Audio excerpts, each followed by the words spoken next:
Insaf lah. Insaf. Ungu. Macam travel hari ni ya. Laki-laki yang ada ni isteri bos dekat Bana Estate rasa. Tabung haji travel. Betul. Ingkoh. Petronas ya. Petronas. Kau Petra kot kan? Bukan. Dia isteri kepada one of VP. Baru dapat datuk daripada kerajaan Sabah. Dia orang Sabah. Dia dapat dapat SVP tu dia satu pakat lagi. Besar. Ni tiram travel.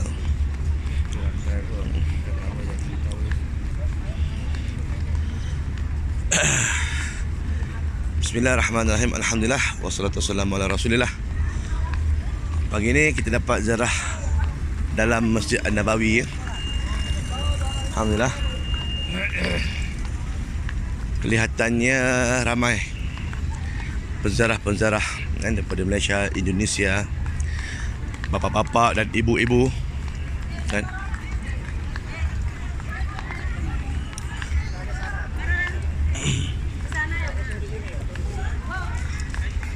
Untuk grup MH 25 September bas 1 saya pada pagi ni. MH 25 September 2022 bas 1. Seperti biasa kita melaksanakan ziarah dalam. Cuma pagi ni ada clash sikit dengan jemaah-jemaah wanita yang menuju ke Raudah. Mereka tak sempat nak balik, jadi dia orang masih lagi tengah menunggu untuk masuk ke dalam Raudah. Dan kita pun tak boleh nak tunggulah untuk ziarah dalam ni, nak kena buat juga pagi ni. Makin lewat makin panas. Jadi kita standby juga kita kat sini. Seperti biasa daripada hotel Raudah Royal Inn kita mendestinasikan Saqifah Bani Sa'idah. Okey, baik. Taik. Najih. Pak. Jalan tengok depan. Ada perangkap. Bukit Trap ya. Okey tuan. Untuk ziarah. Fokus. Untuk pagi ni kita mulakan ziarah kita dengan melalui pintu 326, iaitu satu tempat yang cukup masyhur dan bersejarah dalam agama kita, iaitulah Saqifah Bani Sa'idah yang ada pokok-pokok merimbun itu. Dan apa istimewanya tempat ini? Yang pertama sekali, satu-satunya tempat di sekitar Masjid Nabawi ni yang ada pokok dia je. Kan? Yang lain tak ada.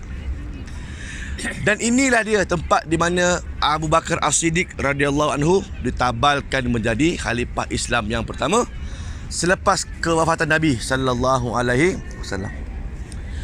Di era Nabi sallallahu alaihi wasallam, Abu Bakar dengan Rasulullah tu memang rapat.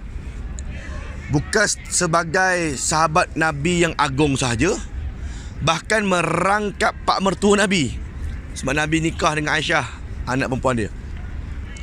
Jadi hubungan bertambah-tambah rapat, bertambah erat. Ketika mana Nabi SAW wafat pada waktu duha, waktunya beginilah kurang lebih, Nabi wafat waktu duha. Pada hari Isnin ya. Nabi ni tuan-tuan, Nabi ni lahir pada hari Isnin, ditabalkan menjadi Rasul pada hari Isnin, hijrah ke Madinah pada hari Isnin, kemudian wafat juga pada hari Isnin. Itu maklumatnya. Wallahu alam apa istimewanya Isnin, tetapi itu istimewanya. Termasuk jugalah yang lahir kan. Semua lahir sampai mati Isnin. Sebab itulah Nabi SAW suka hari Isnin dia puasa sunat. Hari Isnin puasa. Bila ditanya oleh sahabat Nabi, ya Rasulullah, kenapa puasa hari Isnin ni? Kerana hari itu wulidtu fihi, aku dilahirkan pada hari itu. Itu je. So Nabi setiap hari Isnin birthday. Yalah gitu kan. Nanti tengok dekat kita punya kalender, hari apa tuan-tuan lahir, puasa hari tu. Apa pasal? Hari ni aku dilahirkan. Itu je. Setiap minggu hari jadi. Jadi Nabi selalu puasa hari Isnin. So kita pun sunat untuk berpuasa pada hari Isnin, kan gitu. Ketika Nabi wafat pada hari Isnin tersebut, bila Nabi wafat? 12 Rabiul Awal juga. 12 Rabiul Awal tahun gajah Nabi dilahirkan. 12 Rabiul Awal juga Nabi wafat. So kita kalau sambut ni Maulid Nabi ni 12 Rabiul, insya-Allah bukan kata hari lahir je, hari wafatnya Nabi sama. Maka dia setelah diuruskan jenazah Nabi, dimandikan dan dikebumikan, maka ramailah yang bersuara. Selepas kita ni, siapa yang nak lead Islam, umat Islam ni, mesti ada seorang pemimpin nak lead. Kalau tidak, kita ni dalam keadaan terhuyung-hayang, terkapai-kapai, tak ada pemimpin. Kan? Maka ramailah yang mencadangkan, Ansar bangun, mencadangkan puak-puak dia lah. Kan? Kata Muhajirin, apa pasal pula Ansar dulu, kan? Kami yang dulu daripada Mekah. Islam tu muncul di Mekah, kan? Orang Muhajirin lah patut lead. Kata Ansar pula, tidak, kalau sekiranya korang ni kami tak bantu kat sini, tak berurusan Islam ni. Dah nak gaduh. Kan? Sikit punya hal pun Arab. Wah, habis ni lah. Waktu tu Umar dan Abu Bakar on the way daripada, setelah jenazah Nabi dikebumikan, dia on the way ke sini. Maka dia tengah bincang tu kat sini, dia berdua datang ke sini. Tengok apa kehnya ni, kan, bising-bising, kan. Kata dia orang, kami sedang bincang-bincang nak lantik siapa jadi khalifah. Kata Umar, kata Abu Bakar, kalau gitu aku ada calon. Kata Abu Bakar, siapa calonnya? Aku cadangkan Umar Al-Khattab menjadi khalifah Islam. Apa pasal? Sebab Umar Al-Khattab ni jelas, tuan-tuan, dalam hadis Nabi menyatakan bahawa kalau sekiranya ada lagi Nabi selepas aku, Umar lah orangnya. Ni ada sahih, kan? Kalau ada Nabi lagi lah selepas aku, dia kata Rasulullah, Umar adalah orang yang layak menjadi Nabi tersebut. Bukan kaleng-kaleng, tuan-tuan, Sayyidina Umar. Walaupun dimulakan dengan jahiliah dia, membunuh anak perempuannya, kafir dia pada awalnya, tapi bila Islam, orang yang paling hebat sekali. Itu alasan kukuh kenapa Umar patut jadi khalifah. Lepas tu Umar kata, kalau Abu Bakar cadangkan, aku pun cadangkan juga. Siapa cadangkan Umar? Aku cadangkan Abu Bakar As-Siddiq. Pulak dah. Apa pasal? Ada dua sebab. Tadi Abu Bakar bagi satu sebab je. Umar bagi dua sebab. Yang pertama, siapakah yang Allah pilih untuk bersama-sama Nabi hijrah dulu? Allah tak pilih aku, tak pilih kita-kita ni, tuan-tuan, kata dia, kan. Allah pilih Abu Bakar bersama dengan Rasulullah. Ini merupakan titik tolak kepada Islam kita hari ini ni. Seorang yang dipilih untuk menemani Rasulullah hijrah. Ini bukan kaleng-kaleng, kata orang, kan. Orang yang terpilih je. Dan orang itu Abu Bakar. Okey, boleh terima juga alasan tu. Yang kedua, yang paling kukuh sekali, siapakah yang menggantikan Nabi menjadi imam subuh last tadi? Kan. Nabi, tuan-tuan, Nabi seminggu demam. Seminggu Nabi tak keluar rumah. Rumah Nabi, makam Nabi sekarang lah, rumah dia dengan Aisyah. Seminggu demam, seminggu Nabi tak keluar rumah. Demamnya Nabi dan Rasul, tuan-tuan, kata Rasulullah bila sembang dengan Aisyah, demamnya Nabi dan Rasul, para Nabi, para Rasul, kalau demam 2 kali ganda teruk daripada orang biasa. Kita kalau demam 37 Celsius, Nabi 2 kali ganda 72 Celsius. 74 Celsius. Terbakar, tuan-tuan, 74. Sebab tu kalau Aisyah tengok Nabi kalau demam, panas kan main, kan. Pernah Aisyah tanya, adakah ini kerana kau itu Rasulullah, kan? Bala, kata Rasulullah, kan. Bahkan itulah dia, kan.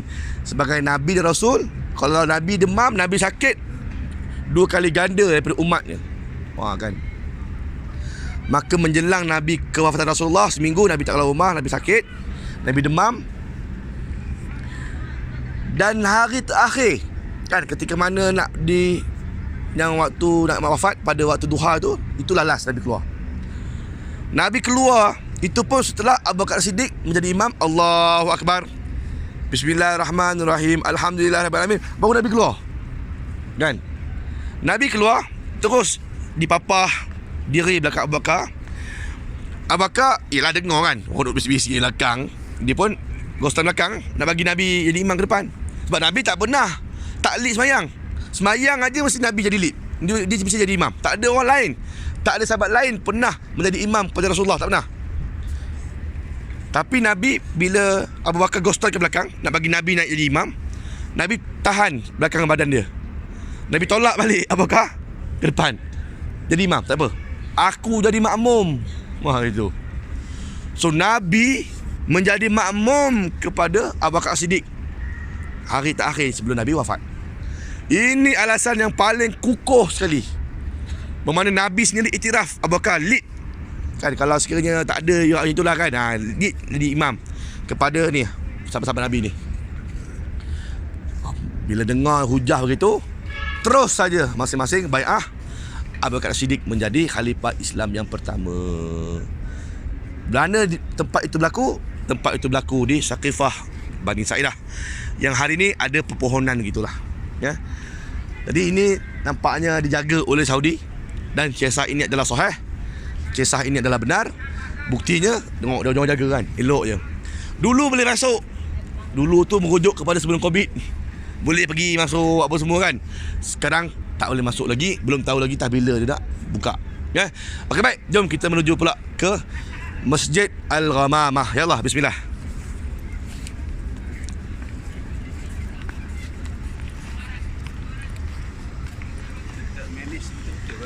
Apa dia? Dia tak manage betul-betul. Dia nampak macam yang mati tak potong. Alah, dia biar je lah, tempat burung. Tempat burung punya rumah lah kot. Ni dulu kan bangunan kan, sambung sampai sini kan, bangunan ni dirobohkan. Jual dulu pada pasir tu mana? Jual? Dia akan menjual. Jual pasal lambak dulu, sini lah tempatnya. Nah, sini lah pasal lambak ni dulu. Sebelum Covid, oi. Kan ada bangunan, ada muzium lagi sini. Muzium Asmaul Husna dengan Muzium Muhammad kan. Tapi dah dirobohkan, dipindahkan depan sana. Tapi sini dulu meniaga-niaga ni, macam-macam. Depan situ pun ada orang meniaga dulu pasal lambak. Orang meniaga. Tinggal kenangan. Tinggal kenangan.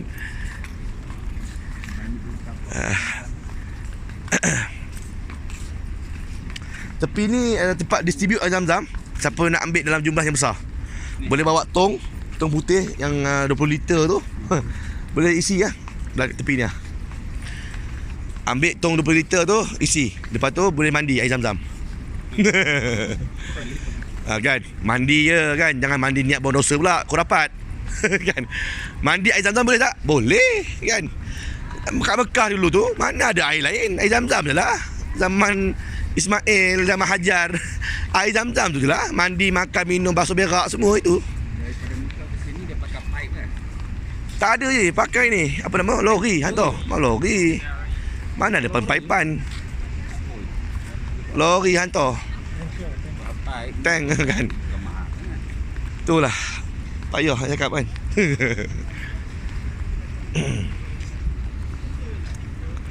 Baik tuan-tuan, jom kita kanan kiri, masuk bawah payung kan.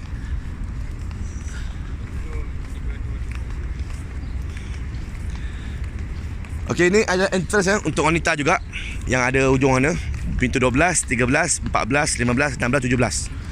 Tapi sini tak akses raudah lah kan. Sini adalah di bahagian barat untuk wanita, dan pintu 25 sana adalah untuk bahagian timur bagi wanita. Dahulunya boleh akses ke raudah untuk pintu 25 hujung sana, tapi memandangkan pasca Covid, masuk raudah semuanya pintu 39 semalam, iaitu pintu Babul Nisa, bersebelahan dengan Babul Jibril dan juga Babul Bilal bin Rabah belah sana. Kemudian kita tengok payung-payung yang ada sekitar Masjid Nabawi. Payung-payung ini siapa yang berdiri kat luar ni bermakna bukannya masjid kan, ini adalah payung luar kawasan masjid. Jadi orang yang uzur boleh berdiri di luar ni lah, boleh jalan, boleh diri kan. Jumlah payung-payung yang menghiasi sekeliling Masjid Nabawi ni 250 buah kesemuanya kan, yang mana asalnya 2003 ke bawah tiada payung kan, tiang sahaja. Payung ni diinstal kemudian. Jadi ini adalah satu teknologi yang dibawa oleh Jerman untuk fikir, tengok apakah yang sesuai dengan desain yang cantik dan juga tahan dengan ribut kalau sekiranya berlaku ribut. Maka inilah bentuk yang paling tahan. Payung yang macam ini ni mampu menahan angin selaju 300 km sejam. So far buat masa ni tak pernah lagi lah Madinah dilanda oleh angin yang lebih laju daripada tu. Paling tinggi yang pernah direkodkan adalah 190 km sejam. Angin ribut, bergegar tuan-tuan. Payung ni bergegar tapi tak tumbang kan. Steady. Kan. Dan didesainkan untuk ialah kalau hujan air tu terus masuk bawah tengah-tengah dalam tiang tu ada kolong, ada lubang air terus masuk bawah, ada pemparitan di bawah. Jadi ini desain direka khas oleh Jerman. Jerman juga kan. Orang Jerman juga yang mikir kan. Jadi ada 250 buah sekelilingnya. Satu button dia akan tekan, dia tekan aja satu button, semua terbuka. Tekan balik, semua tertutup. Nak tengok payung ni mengembang sebelum subuh. Nak tengok payung ni menguncup sebelum maghrib. Siapa nak tengok, nak buat rakaman video apa semua, berkelah bawah payung ni. Sagi lepas kan. Bawa makanan apa semua, lihat. Dia kuncup aja boleh ambil gambar. Kan? Ya. Baik. Okay, yap. Laluan.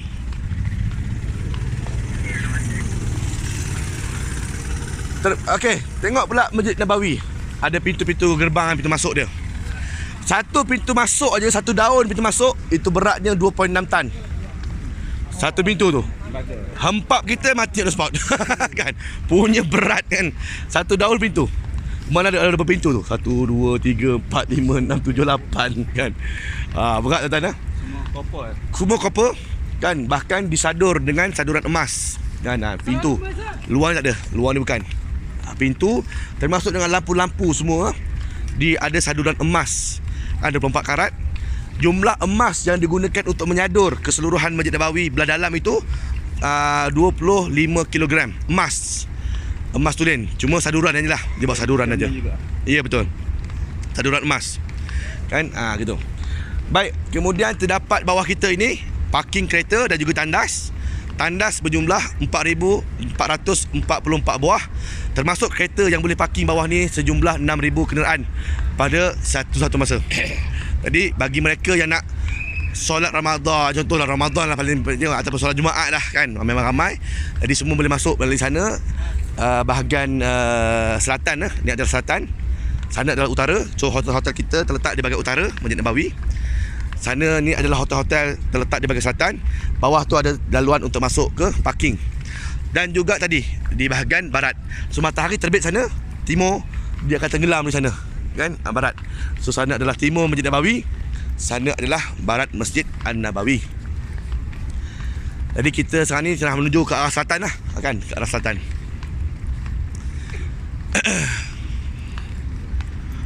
Baik. Mana? Dia ialah tengok keadaan sekarang ni. Kalau hari tu waktu Ramadan, haji, waktu subuh ni 2 hari ni dibuka kan. So far ini boleh tahan lagi. Lepas tu kalau macam ziarah apa tu memang kena buat pukul 7 pagi. Kan 7 pagi pun dah panas dah. Okey. Tu adalah pintu Babu Salam yang nombor 1 tu. Pintu nombor 1 Masjid An-Nabawi disebut sebagai Babu Salam. Bila kita lihat desain Masjid Nabawi ni, sampailah pintu Babu Salam ini, itu adalah pembesaran sehinggalah Khulafa' Ar-Rasyidin. Zaman Nabi SAW, Masjid Nabawi hanya dibuat 50 kali 50 meter je. 50 kali 50 meter persegi. Itu di era Rasulullah.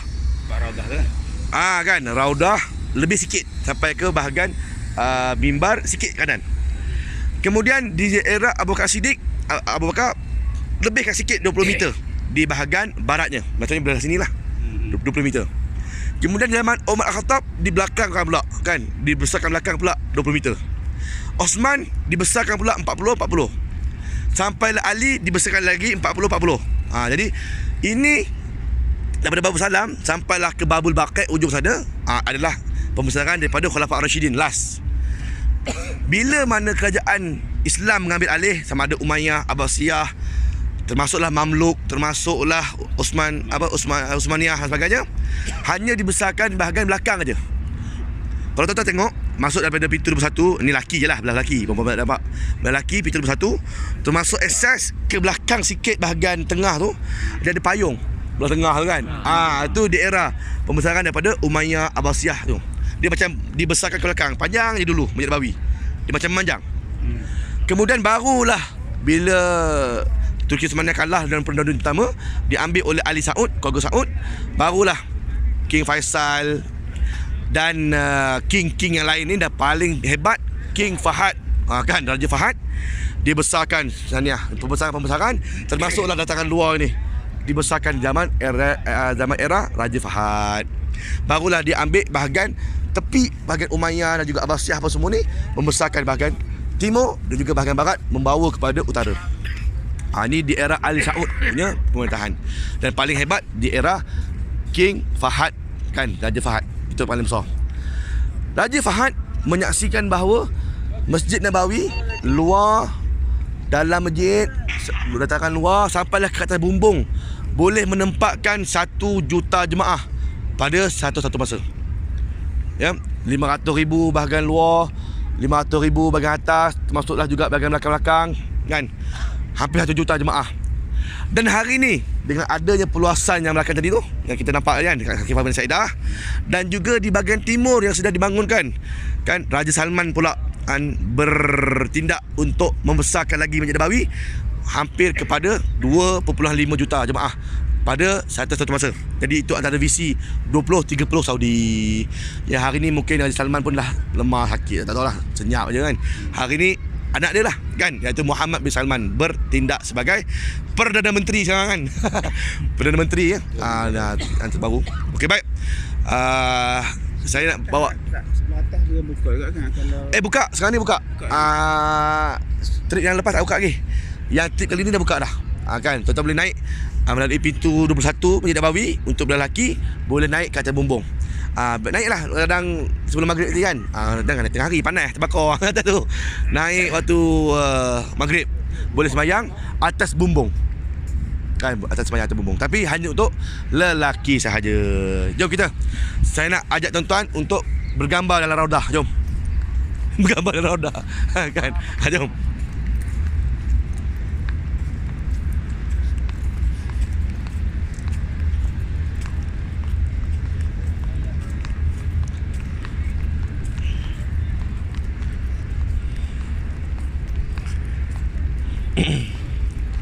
Siapa nak ambil gambar dalam Raudah, ni ada gambar je kan. Boleh ambil gambar lah. Bukan Raudah betul. Ini gambar je kat tepi ni lah, tepi dinding ni.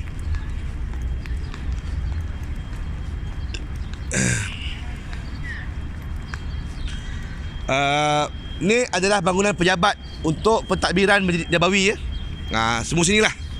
Ni bangunannya.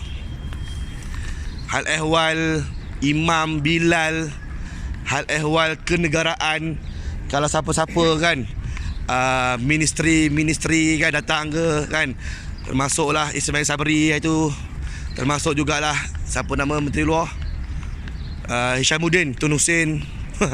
Inilah dia datang ni kan, datang ke pejabatnya.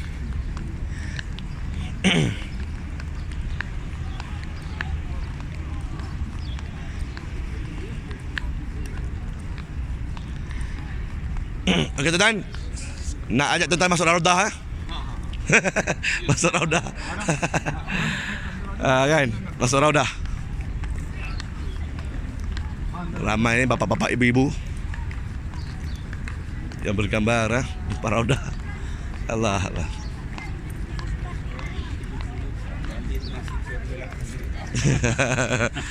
Betul. Betul. Okey. Nanti bagi dia orang ambil gambar dulu. Nanti kita gilir lah ya. Okey. Raudah ya. Dalam Masjid Nabawi kata Nabi sallallahu alaihi wasallam, baina minbari wa baiti raudatun min riyadil jannah. Ini hadis sahih riwayat Imam Bukhari Muslim. Kata Rasulullah SAW, di antara mimbar aku, ni mimbar Nabi kan? Ni mimbar Nabi ada kayu ni, mimbar. Wa baiti, rumah Nabi. Warna hijau makam Nabi sekarang. Ada satu taman daripada taman-taman syurga. Maka ulama banyak mentafsirkan apa dimaksudkan dengan taman-taman syurga ni. Syurga betul ke? Kan? Adakah taman ini nanti besok dalam syurga? Ataupun maksud Nabi tu hanya merujuk kepada satu kinayah sahaja. Kan? Kepada siapa yang berdoa dapat makbul doa. Maka tuan-tuan boleh rujuk dalam banyak penafsiran menyatakan bahawa ini akan menjadi satu tempat dalam syurga besok. Wah, kan? Dalam syurga Nabi, dalam syurga Allah Ta'ala besok ada yang namanya Raudah ini. Siapa yang dapat semayang ibarat macam berada dalam syurga Allah. Kan? Yang kedua, ulama juga mentafsirkan bahawa siapa yang berdoa di sini ni tempatnya mustajab doa. Boleh rujuk dalam kenyataan Imam Hasan Al-Basri rahimahullahu taala. Imam Hasan Al-Basri mengatakan bahawa antara tempat yang mustajab doa di Madinah Al-Munawwarah, nombor 1 paling tinggi makamnya Raudah. Dan ada satu spot kata Nabi. Ni Nabi sebut Nak tak aku beritahu? Satu hari Nabi duduk dengan para sahabat di hujung-hujung usia Nabi. Nak tak aku kabarkan kepada kamu semua satu spot dalam Raudah yang mana siapa yang berdoa di situ confirm doanya takkan ditolak oleh Allah. Oh, sahabat Nabi kata, Allah, ya Rasulullah, dah hujung-hujung hari jauh ni. Kan? Awak tak bagi tahu awal lagi. Kan? Kan? Yang mana kata Rasulullah, kalau aku bagi tahu sempat itu, nescaya orang sanggup bayar. Kan? Untuk berdoa di situ. Maka sahabat Nabi pun duk tunggu. Kan? Kenyataan Nabi yang seterusnya. Tak apa lama Nabi pun wafat. Tak sempat kabur. Kan? Tak sempat kabur. Mana tempatnya? Maka tengok-tengok, Allah, itu kan bukan Nabi kata ke? Kata dia sahabat. Bukan Nabi ada kata ke tempat spot mustajab doa? Nabi pula dah wafat pula. Maka orang pandai, sahabat-sahabat ni pandai, dia tengok siapa yang paling rapat dengan Nabi? Aisyah. Dia duduk intai Aisyah. Mana tempat yang Aisyah selalu duduk lah kalau doa, dia mesti duduk situ. Kan? Maka ada tempat, satu tiang yang mana Aisyah kalau doa semayang mesti kat situ. Maka barangkali inilah yang dikatakan tempat itu, kata sahabat-sahabat Nabi kan. Tapi hadis sahih menyatakan betul situ tak ada. Nabi wafat lah. Tapi yang cerita tindak tanduk Aisyah yang selalu semayang dan doa kat situ, maka diambil sebagai satu spot lah. Maka diletakkanlah hari ini sebagai nama tiang itu Ustuanah Aisyah. So ada dalam 5-6 tiang dekat dalam Raudah. Tuan-tuan boleh tengok kat tiang nanti sekali sebab semalam tu kelam kabut. Nanti tuan-tuan pergi sendiri apa semua, masuk dalam Raudah. Okay, kapas sikit. Ni contoh dia ada tanda sini Nampak tu? Ada warna hijau. Kan? Macam ada satu bulatan. Ada 5 ataupun 6 keseluruhannya dalam Raudah. Tiang yang dikatakan Ustuanah Aisyah itu adalah terletak di hadapan ni mihrab Nabi. Ni mihrab. Kan? Ni tiang kan? Dia tertulis ada satu bulatan atas tu Ustuanah Aisyah, tiang Aisyah. Dia satu tiang tu je. Yang lain-lain tu ada tiang mukhallaqah, tiang sarir, tiang katil. Di mana bila Nabi semayang, kan ni kan rumah Nabi, kan? Bila Nabi semayang, Nabi keluar semayang, Aisyah selalu baring di atas riba Nabi. Oh, manja tuan-tuan, anak dara, manja. Sebab tu kata Rasulullah, kan, kalau nak cari pasangan, carilah anak dara. Nabi kan nikah semua jada. Tapi bila nikah dengan anak dara, dia ada dia punya kelainannya, kata Nabi kan. Kan Nabi dengan Aisyah rapat anak dara, budak-budak buang lebih gitu kan. Bila dah sampai usul balik, barulah bersama dengan Rasulullah. Jadi Nabi kadang-kadang kan tidur sama, mandi sama, kata Rasulullah kan. Kata Aisyah, aku mandi sama dengan Rasulullah. Mandi sama-sama dalam bathtub. Tak gitulah. Mandi sama-sama dengan bini. Boleh mandi kan, apa semua. Kemudian kadang-kadang aku main kejar-kejar dengan Rasulullah. Kadang-kadang aku menang, kadang-kadang Nabi menang. Boleh begitu? Kan? Boleh. Haji Saleh? Kan? Main kejar-kejar dengan bini kan? Dilihat dengan orang kampung, apa hal orang tua ni kata kan, dah buang tebiat orang tua kan. Tapi Nabi tak. Nabi main kejar-kejar. Sahabat-sahabat Nabi tengok je, ya Rasulullah main kejar-kejar dengan Aisyah. Mana begitu kan? Kan?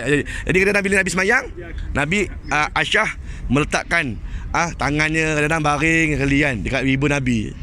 Tengah duduk-duduk letakkan kepala. Jadi dinamakan sebagai tiang sarir ataupun tiang katil. Sebab betul-betul rumah Nabi ni sebelahnya katil kan. Jadi bila Nabi semayang, tolak kepala masuk dalam masjid. Baring. Wah ya Allah, kan tak cerita tuan-tuan. Baik, so nanti lagi sekali tuan-tuan masuk Raudah, cari mihrab Nabi. Ni dah.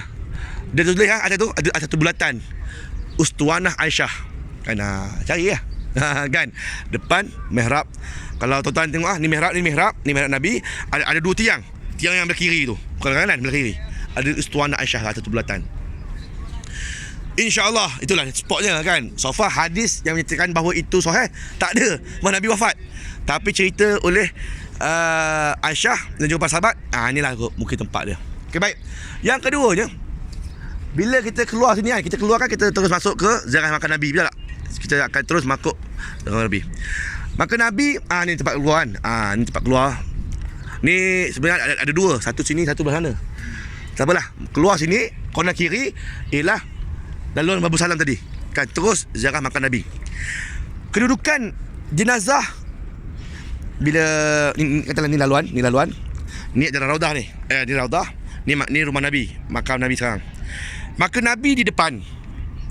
Bila Nabi depan, Nabi kata sada kiblat. Maka Nabi baring gitu tak? Kan? Jenazah dibaringkan menghadap kiblat mukanya.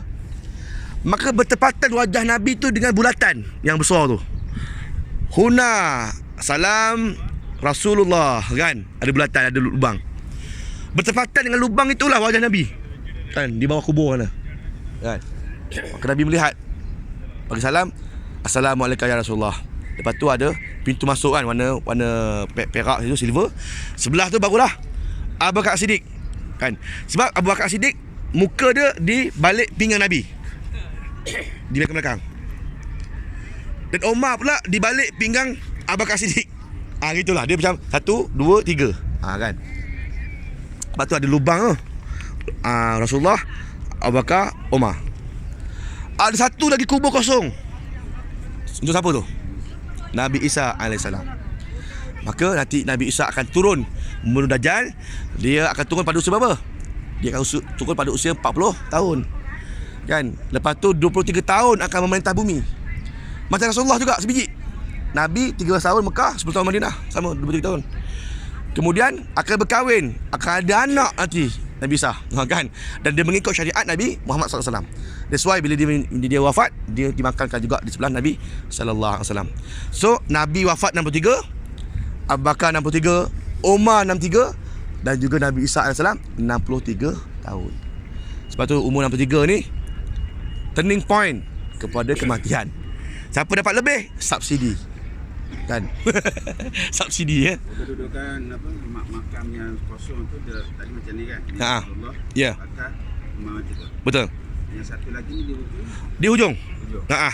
Sebab dia menjadi umat yang terakhir. Maksudnya umat lah pada Rasulullah, dan menjadi orang yang terakhir sekali dapat dimakamkan dalam tempat Nabi, ada 4 makam. Kan? Maka Nabi Isa akan duduk nanti mukanya di pinggang Umar Al-Khattab pula. Gitulah keadaannya. Kan? Dah ramai ni, jom kita ambil gambar. Kita ambil gambar. Rapat. Kita dah masuk.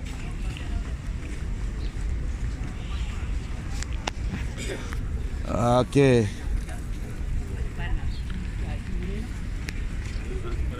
Ya ni.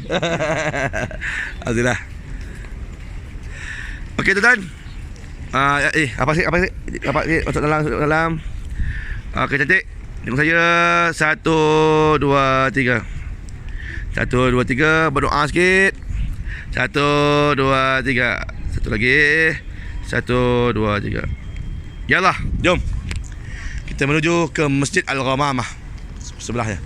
Yalah. Makan Nabi tu yang mula-mula makan apa? Dia tengok ada perak tu tengah-tengah. Tak, perak tu kira pintu masuk. Bukan yang ada kosong, tak. Oh yang tepi tu.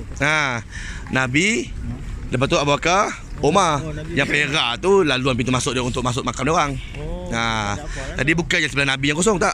Nabi, Abu Bakar, Umar kosong yang ujung. Gitu. Saya tanya sendiri tu. Saya tanya sendiri pada yang jaga makam tu. Saya kata betul ke sebelah Nabi kosong? Tidak, kata dia. Sebelah Nabi Umar, Abu Bakar direct. Sebelah Rasulullah Abu Bakar terus. Umar selepas Abu Bakar, hujung baru kosong.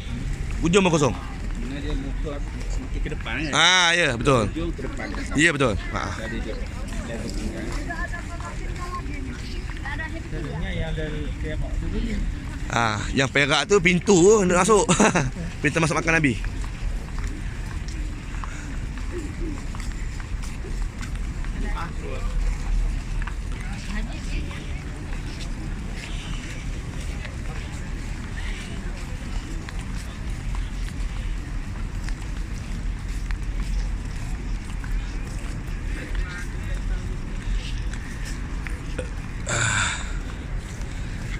Okey tuan-tuan.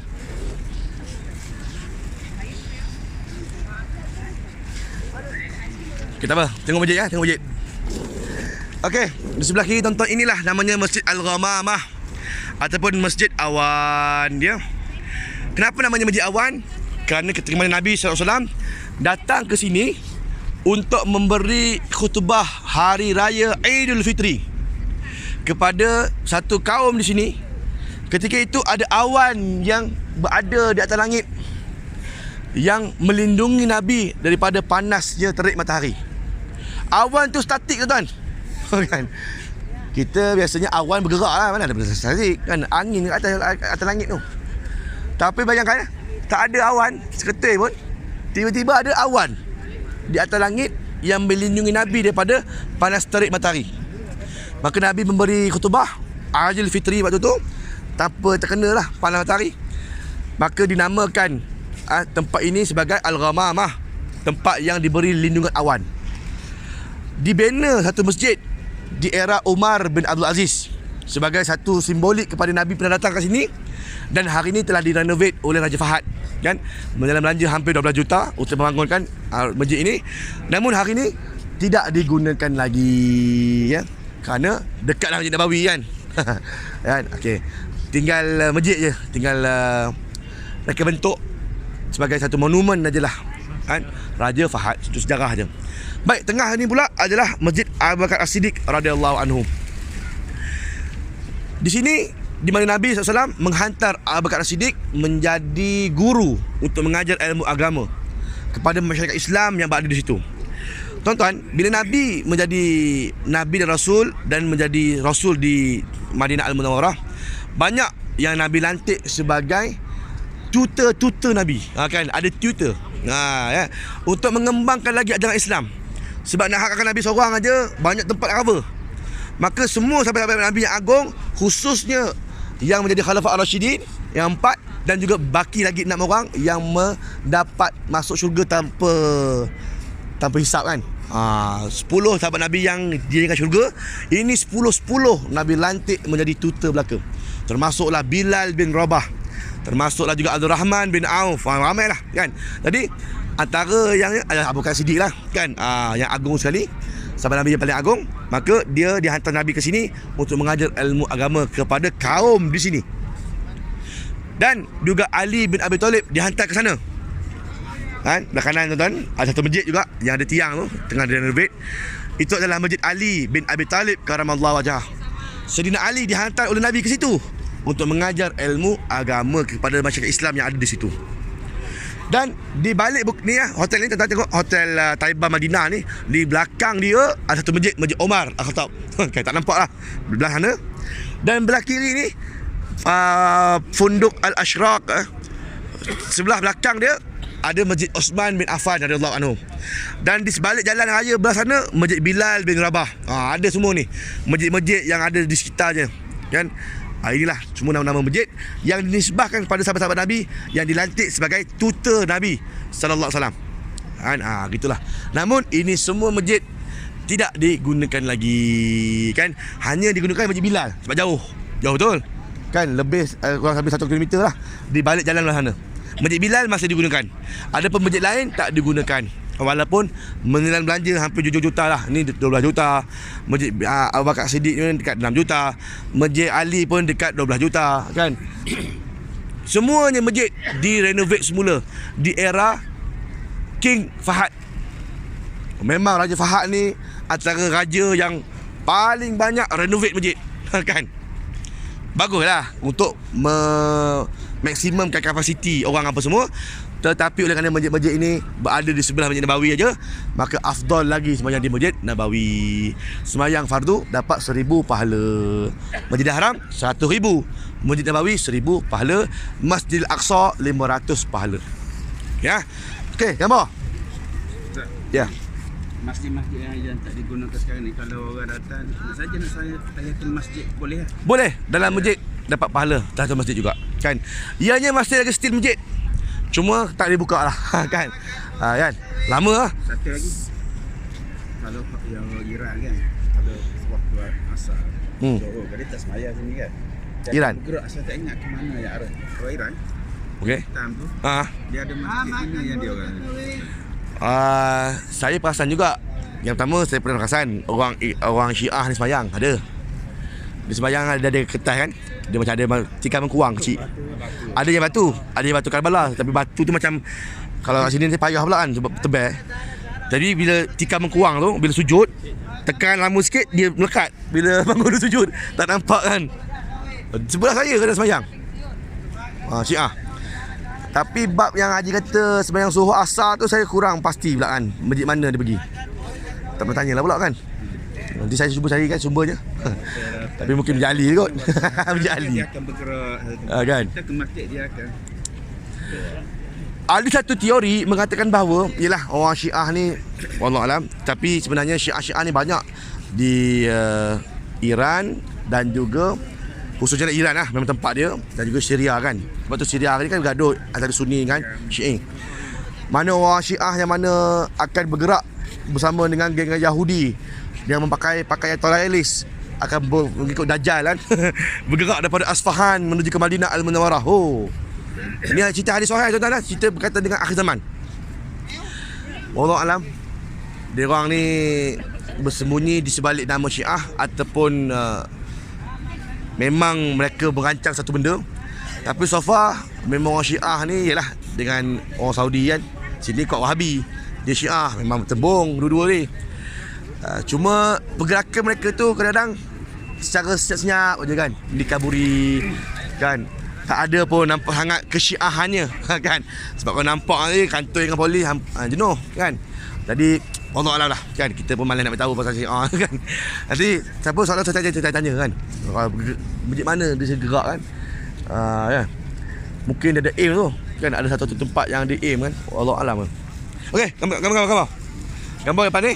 Lepas tu kita dapat Masjid Al-Ghamamah. Yalah. Tu je.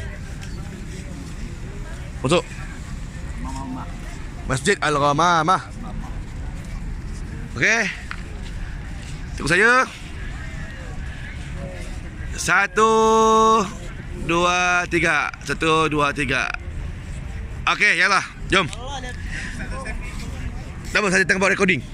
Tak apa, jom. Kan. Nanti tuan-tuan tengok balik video ni dekat YouTube channel. Jom kita ke Kubah Hijau. Yalah.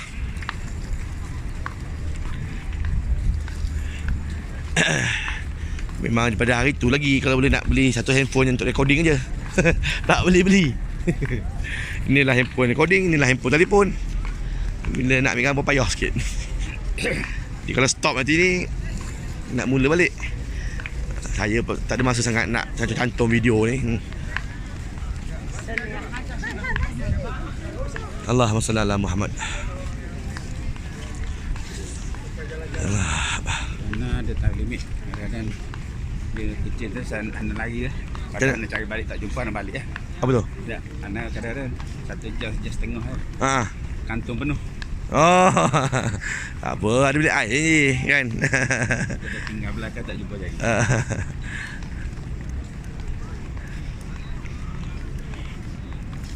Semalam pun mana pergi bilik air, tak ada bagi masuk. Pasal dia kata jamaah Malaysia. Dia takut masuk. La ilaha illallah.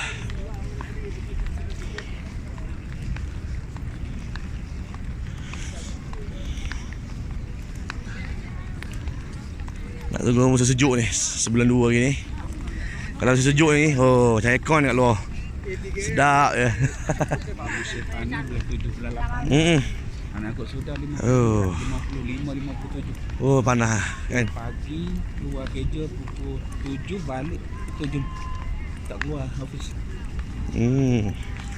Masih berkhidmat lagi ni sekarang ni? Dari anak 4 tahun pencen. Oh 4 tahun.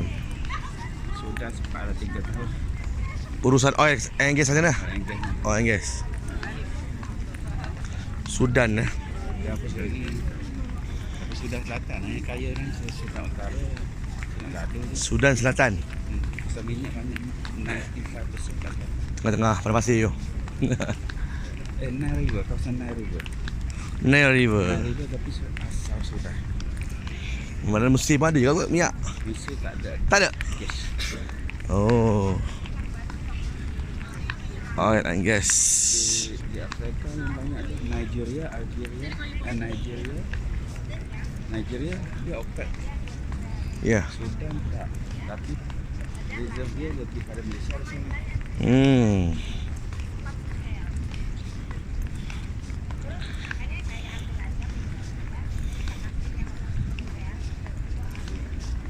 La ilaha illallah. Kita lihat. Boleh. Tengah-tengah aja kita slow.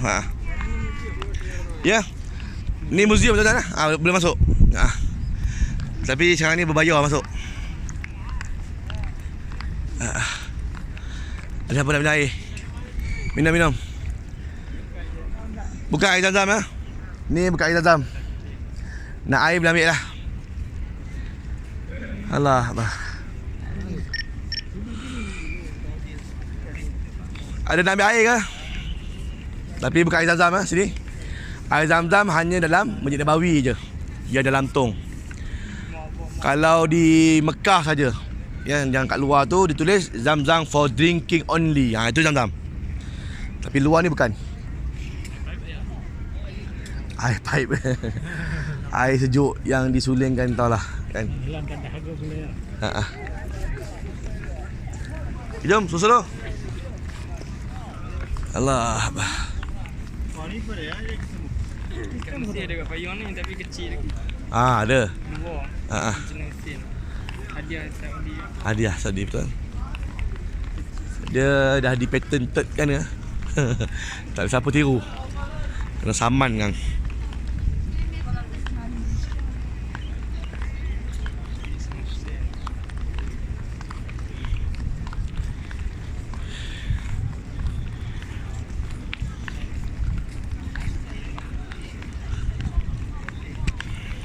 Allahumma salli ala Muhammad.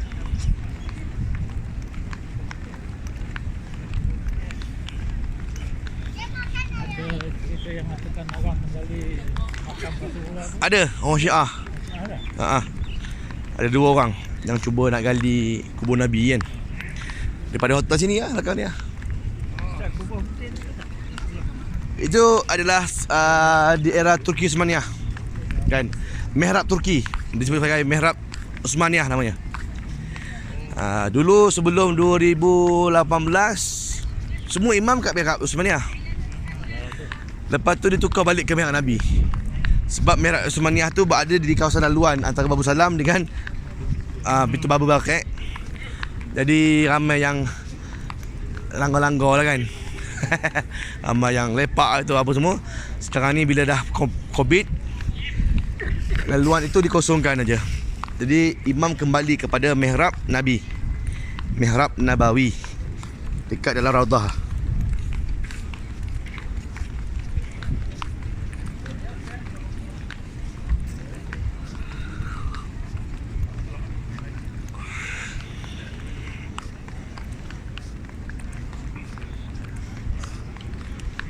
Allahumma salli ala Muhammad wa ala ali Muhammad.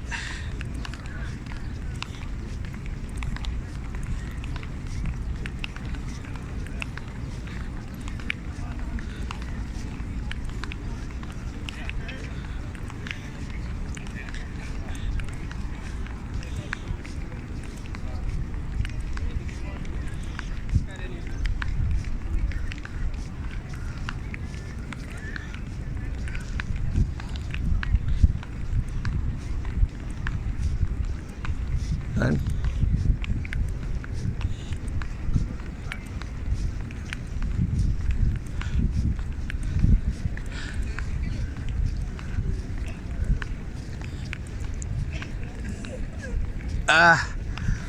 Ya Allah. Pina mata. Okey, diri di bayang-bayang ini ya. Di bayang-bayang. Allah. Di dunia lagi pun kita mengharapkan ada perlindungan kan. Apatah lagi besok di padang mahsyar. Dunia lagi pun matahari pun lari kita. Ya. Okey tuan, tengok ke arah Masjid Nabawi.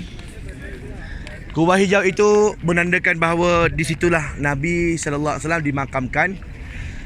Di mana rumah Nabi berada asalnya. Rumah Nabi ialah kubur Nabi hari ini. Ya.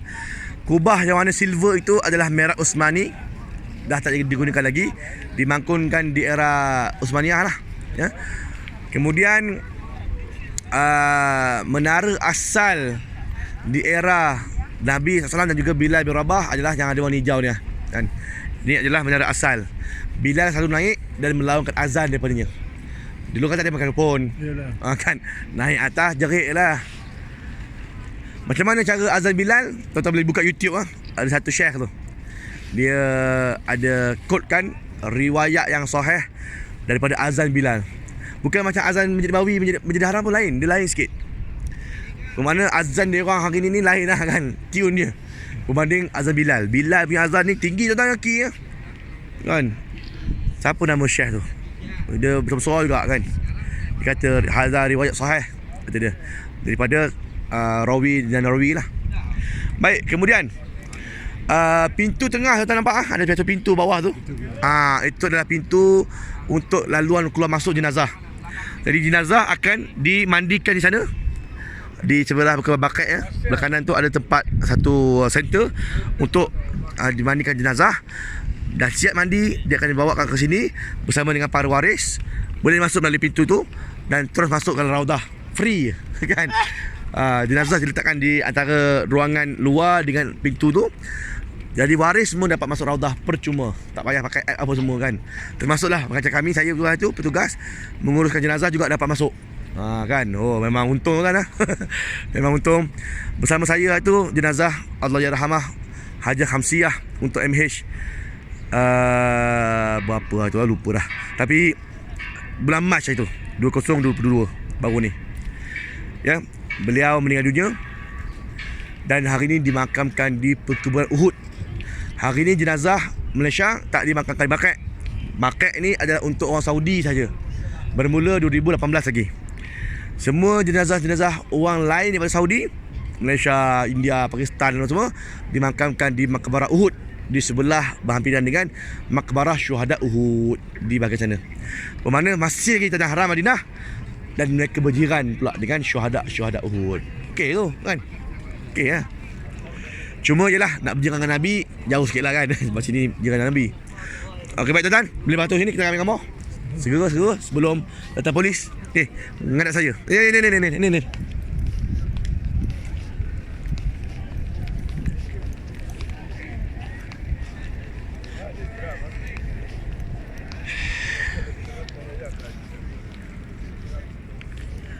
Okey, kita ambil gambar. Okey, cantik. Okey, lerah.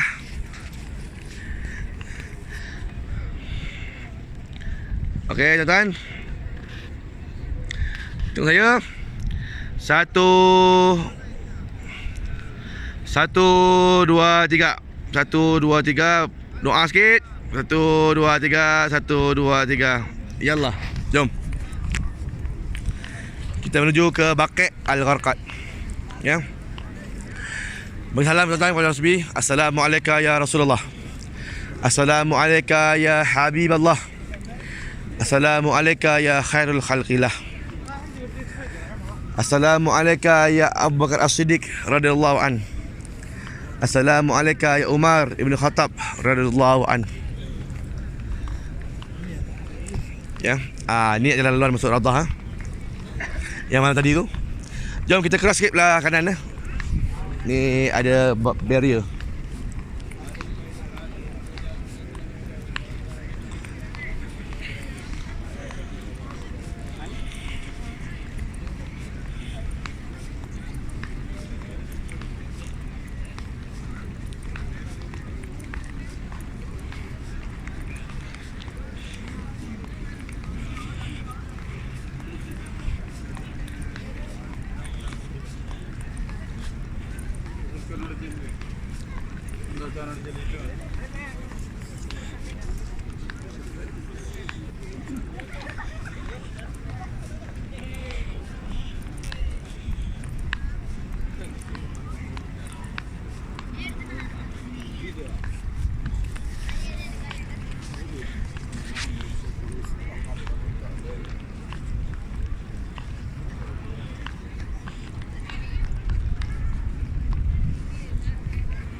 Laluan untuk masuk Raudhah ya.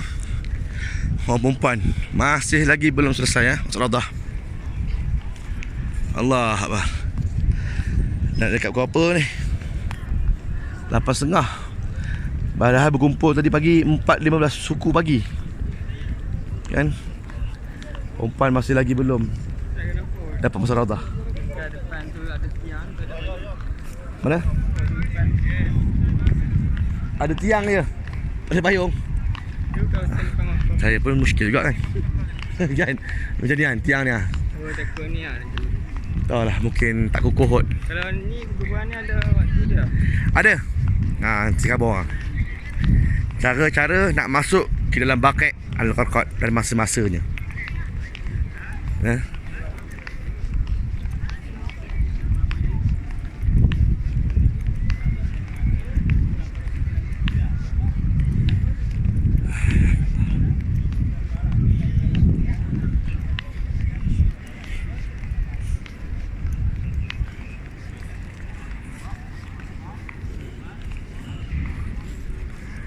Allah Akbar, Allah Akbar. Allah Akbar, Allah Akbar. Aja, okey. Pejam je. Okey. Kita tuan. Nampak tak gunung mana tu? Bukit. Itulah Jabal Uhud . Wah, nun jauh ke hadapan sana. Kelihatan satu bukit yang melintang di bahagian utara. Itu adalah Jabal Uhud, yang mana menjadi sepadan kepada tanah haram Madinah di bahagian utara lah. Di belakang dia ada satu bukit kecil namanya Jabal Thawr. Itu adalah sepadan untuk tanah haram Madinah di bahagian utara. Dan di bahagian selatan yang semalam kita lalu ialah Jabal Jahannam ataupun Jabal Air ya. Okey tuan-tuan, belah kanan tuan-tuan adalah perkebunan Baqi' Al-Gharqad kan? Perkebunan Baqi' Al-Gharqad. Baqi' Al-Gharqad ini mendapat nama daripada dua sebab. Yang pertama sekali, Al-Gharqad ini nama satu pokok. Ada pokok dulu asalnya. Dekat dalam perkebunan ini ada satu pokok, bukan satu pokok, ada banyaklah pokok, tapi satu jenis yang namanya Al-Gharqad. Gharqad ini pokok yang mengeluarkan getah. Kurang lebih macam pokok kemenyan kan.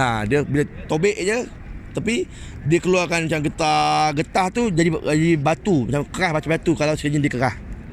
Jadi pohon Gharqad maksudnya pohon yang melekit kan getahnya seolah-olah macam pokok tersebut lah, maka dinamakan Al-Gharqad tempat ini. Yang kedua, dinamakan sebagai Al-Gharqad disebabkan tanah yang ada dekat dalam baket ni, tanah debu pasir tu, tuang air dia keras. Dia melekit juga sifatnya. Kan. Maka dinamakanlah baket Al-Gharqad. Baket ini pula merujuk kepada baqa kan, ataupun kekal padanya. Bagi siapa yang masuk kekal padanya. Kan. Satu lagi nama Baqi'. Ada dua, satu Baqa', satu lagi Baqi', Baqaf ya ain. Baqi' maksudnya luas, bermakna kawasan yang luas. Maka keluasan perkuburan Baqi' Al-Gharqad ini kurang lebih sama macam besarnya Masjid Nabawi yang kita lalu tadi ni. Datang luar ni sama. Tak percaya boleh tengok dalam peta. Kan tengok peta pada atas, sama kurang lebih besar. Dulu tak ada pagar. Di era-era Umayyah, Abbasiyah, Utsmaniyah tak ada pagar. Laki perempuan boleh ziarah apa semua. Siap dengan ada kubah-kubah, ada tempat-tempat yang berkubah sebagai tempat isteri Nabi, anak-anak Nabi, kan, sahabat-sahabat Nabi yang agung apa semua ada kubah kat situ. Namun dah banyak sangat orang buat khurafat, orang tulis nama lah, orang tulis dengan marker pen lah kan, apa semua. Makanya dengan geng-geng Saud ini, dia orang terus robohkan semua binaan-binaan yang ada, pagar, kemudian yang boleh masuk hanya laki sahaja, dan ditandakan dengan batu nisan. Satu batu nisan itu laki, dua batu nisan itu perempuan. Itu tak kenal. Siapa? Wallahu alam. Kan? Tak kenal. Satu batu nisan laki, dua batu nisan itu perempuan. Dan sudah pasti tuan-tuan, ada masa untuk masuk. Kan? Masa untuk masuk ke dalam baket adalah selepas subuh dan selepas asar lazimnya. Nanti dah asar lagi, ada rezeki masuk. Kan? Masuk ke dalam baket. Ada dua cara nak masuk. Dan yang pertama, sama ada tuan-tuan pergi sembahyang awal, lepas tu habis sembahyang jenazah, lari-lari terus ke sini. Kan, sambil-sambil mengiringi jenazah ke kan, masuk ke dalam baket. Itu cara pertama boleh masuk. Yang pertama mengiringi jenazah. Yang kedua sama ada tuan-tuan diiringi orang pun boleh masuk. Kan? So pilih mana satu cara. Kan? Dua-dua cara masuk. Kan? Diiringi orang ataupun mengiringi jenazah. Kan? Kalau diiringi orang, kekek terus dalam tu. Kan? Tak keluar lah. Kan? Okey kita. Kan? Okey. Saya pernah tanya dengan yang menggali kubur ni, hakikat sebenarnya jenazah bila dikebumikan, dia akan simpan selama 6 bulan. Lepas tu digali balik lepas 6 bulan. Kalau jadi tulang, dah mereput dari tulang, dengan kutip tulang apa semua, dibungkus dengan kain putih, diletak di sudut-sudut tepi baket. Maka kubur tadi tu digali balik dan dikosongkan balik untuk orang lain masuk. Itu sebab macam ada orang masuk je kan. Zaman berzaman, tuan-tuan, sejak zaman Nabi kot kan. Takkan tak pernah penuh lagi. Maklah Khadijah pun penuh kan. Jadi kalau badan tak hancur dia tak usik. Kalau tak hancur tak usik. Kan, kalau katalah utuh tak usik. Kan, solid, sempurna selepas 6 bulan tuan-tuan. Logik. Dari sudut sainsnya, kita ni bertahan 5 hari je. Kan. Kita ni bila mati jadi bangkai kan. Jadi mayat, jadi bangkai macam ni. 5 hari je. Lepas 5 hari perut pecah kan. Muka pecah. Last kali rosak adalah otak kita kan. Sebab tu otak dia last kali. Kan. Last kali busuk. Jadi bila pecah, sudah pasti busuk, mengundang ulat-ulat, cacing-cacing untuk makan. Itulah hakikat manusia. Bila kita mati, kita akan diiringkan badan dengan kiblat. So bila kita mati, darah semua turun ke bawah. Kan semua darah mendap. So bawah akan hancur dulu. Dia pecah, diikuti atas. Kan. Itu hakikat lah. Sama tuan-tuan, saya akan mati kan. Kita semua akan mati. Tengok orang mati, kita pun akan mati macam tu lah. Sama je. Tak ada apa beza pun kita dengan dia. Cuma lambat cepat je. Jadi tak ada apa yang kita katakan sebagai yang perlu dibanggakan dalam hidup dalam dunia ni. Semua akan masuk kubur. Kemudian sama lahat sama lah, 7 kaki lah kan. Ada beza. Dia kali cetek je. Lepas tu dia buat macam batu yang kita atas longkang tu kan. Dia tutup batu tu. Tu pun biasanya takut binatang seperti letak batu. Ya, tak batu. Biasa kita letak kayu kan. Kayu tu papan tutup. 6 kaki tutup. Di sana dia letak batu macam batu. Lepas itu tindih batu. Cetek je ni je. Sudah. Sini tuan-tuan tengok Nanti ada masa masuk. Sebab bilik-bilik kosong masih banyak boleh check in kan. Tengok berlubang kan. Dekat sini tak ada Dia tutup dengan papan. Yang slaughter tu ke? Tak ada. Tak ada. Sini masuk salah biasa je. Mesti pakai yang slot tu lah. Ada dekat Maklah sama juga. Maklah sama. Kalau Maklah tu ada lift lagi. Letak tepi kan. Nak lalu ikut yang Mesir tu tapi Mesir sama. Mesir memang. Bangunlah. Si ada dia punya macam lift. Lift turun bawah. Lift masuk kubur. Kan. Bilik mayat kita sini. Bilik mayat. Tolak. Letak yang mayat tepi tu kan. Ada 6 bulan kalau letak itu dia simpan situ. Kalau dah hancur je. Sofa untuk bucket tak? Bucket tak ada lift. Bucket dah. Dia memang gali. Bawa debu-debu yang gali kan. Yalah tanah Madinah kan barakah. Bawa debu-debu dengan orang waris semua tolong kan. Sinilah. Jadi tuan-tuan boleh tengok nanti ada banyak lubang-lubang kosong apa semua kan. Dia kata Nabi SAW dalam sebuah hadis sahih, "Man istata'a minkum an yamuta bil Madinah falyaf'al. Fa inni asyhadu liman mata biha." Kata Rasulullah, barang siapa yang mampu mati di bumi Madinah maka lakukan doa dan juga kita berniatlah, ya Allah matikan aku di bumi Madinah. Sama ada caranya kita dapat tinggal di bumi Madinah ataupun jadi seorang peziarah macam ni, mati di bumi Madinah al-Munawwarah. Fa inni, kata Nabi, sesungguhnya aku asyhadu liman mata biha, aku akan jadi saksi untuk dia besok di akhirat. Aku akan bagi syafaat besok di akhirat. Siapa yang mati di sini. Jadi besok akhirat kiamat Nabi akan bangun yang mula-mula, diikuti dengan sahabat-sahabat Nabi dan juga ahli baqi' akan bangun dulu bersama Nabi SAW. Kita Malaysia lambat sikit bangun, jauh 10,000 km. Kemudian bangun kan. Memang bangun awal dulu. Ya. Menuju ke mahsyar masing-masing tuan-tuan. Cerita ni pada mahsyar samalah. Okey baik tuan-tuan. So kita baca doa sikitlah. Bismillahirrahmanirrahim. Al-Fatihah.